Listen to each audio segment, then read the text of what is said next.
On August 15, 2026, a powerful magnitude 7.7 earthquake struck off the coast of Flores in Indonesia's East Nusa Tenggara province. The earthquake lasted only seconds, but the destruction that followed was enormous. Buildings shook violently. Homes collapsed. Roads were buried by landslides.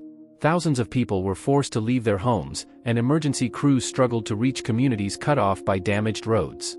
At least 53 people were reported dead, more than 130 were injured, and around 5,000 people were displaced as rescue operations continued.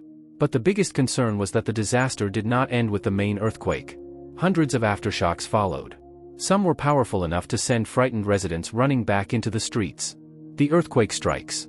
The earthquake hit early Saturday morning near Flores. Its epicenter was located offshore, northwest of Endi, and it was relatively shallow.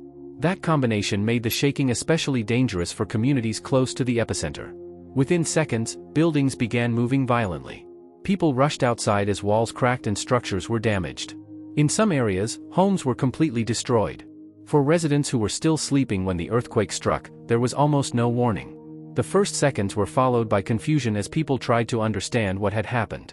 Then emergency calls began coming in. Reports of collapsed buildings and damaged infrastructure started spreading across the region. Roads turned into obstacles. One of the biggest problems facing rescuers was the terrain. Flores is a mountainous island with many remote communities connected by narrow roads. When the earthquake struck, landslides came down across sections of the road network. Large amounts of rock, soil, and debris blocked important routes. This meant that some communities could not be reached easily by emergency vehicles. Rescue teams had to clear roads while simultaneously searching damaged buildings and helping injured residents. In some areas, alternative routes had to be found. For people waiting for assistance, every hour mattered. Medical supplies, food and drinking water needed to reach affected communities. But damaged infrastructure made that process much more difficult. Thousands forced from their homes. More than 900 homes were reported destroyed, while hundreds of additional buildings were damaged. Around 5,000 people were displaced. Many survivors could not safely return home because their houses had been damaged or because authorities were concerned about further collapses. Temporary shelters became crowded. Families gathered in open areas and public facilities while officials assessed the safety of buildings. For many survivors, the immediate priority was simple: finding somewhere safe to sleep. But shelter was only one part of the problem. People also needed clean water, food, medicine, and electricity.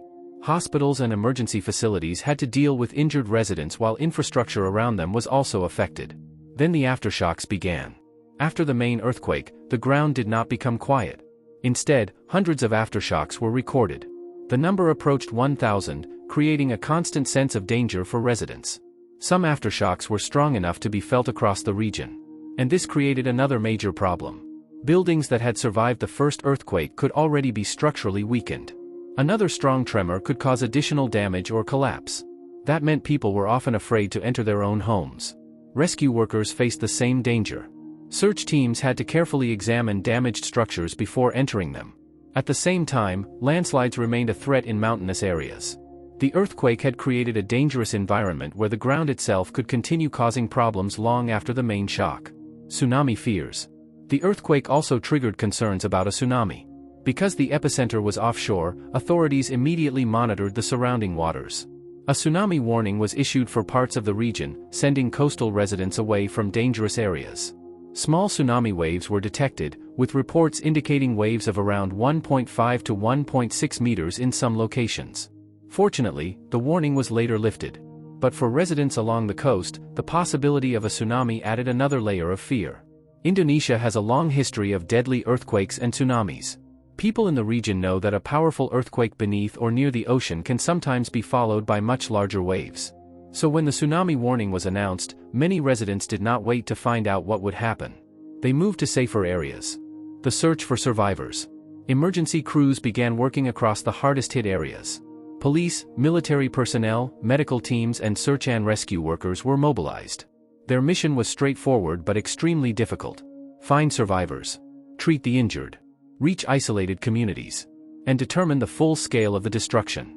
In some places, rescuers had to work around blocked roads and unstable terrain. Helicopters and boats became important options for reaching areas that could not easily be accessed by road. Meanwhile, families waited for information about relatives. This is often one of the most difficult parts of a major earthquake. Communication can be disrupted.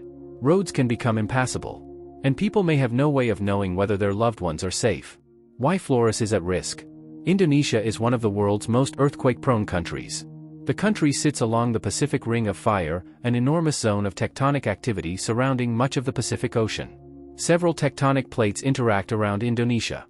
As these plates move, stress builds underground. When that stress is suddenly released, earthquakes occur. The country has experienced some of the world's most destructive earthquakes and tsunamis. In 2004, a massive earthquake off Sumatra triggered a tsunami that killed hundreds of thousands of people around the Indian Ocean. In 2018, another major earthquake in Sulawesi was followed by a devastating tsunami and soil liquefaction. Flores itself has also experienced deadly earthquakes and tsunami events. That history makes the latest disaster particularly significant. The death toll could change. As rescue operations continued, officials warned that the situation remained developing. At least 53 people had been confirmed dead, while more than 130 were injured. But some communities were difficult to reach. That means the final number of casualties could change as rescue teams reach isolated areas and complete their assessments. For survivors, however, the statistics are only part of the story.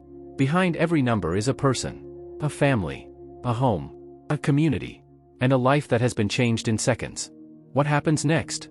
The emergency phase will eventually give way to a much longer recovery. Damaged buildings will need to be inspected. Roads will need to be repaired. Homes will need to be rebuilt. Thousands of displaced residents will need temporary accommodation. And engineers will have to determine which structures can be repaired and which are too dangerous to use. The aftershocks could continue for days or even longer. That means residents may remain cautious even after the immediate rescue operation ends. For many families, returning home will not be as simple as walking through the front door. Some will have nothing left to return to. The final picture. The 7.7 earthquake struck Flores in seconds. But its consequences will last far longer. At least 53 people have lost their lives. More than 130 have been injured. Thousands have been displaced. Hundreds of homes and buildings have been damaged or destroyed. Roads have been blocked by landslides. And hundreds of aftershocks have kept survivors on edge. For Indonesia, earthquakes are not an unfamiliar threat. But every disaster leaves behind a new story of loss, survival, and recovery. In Flores, that story is still unfolding. The ground may eventually become quiet. The roads will eventually reopen. Buildings will eventually be rebuilt. But for the people who lived through the 7.7 earthquake, the memory of those few violent seconds will remain for years. The earthquake ended quickly. The recovery has only just begun.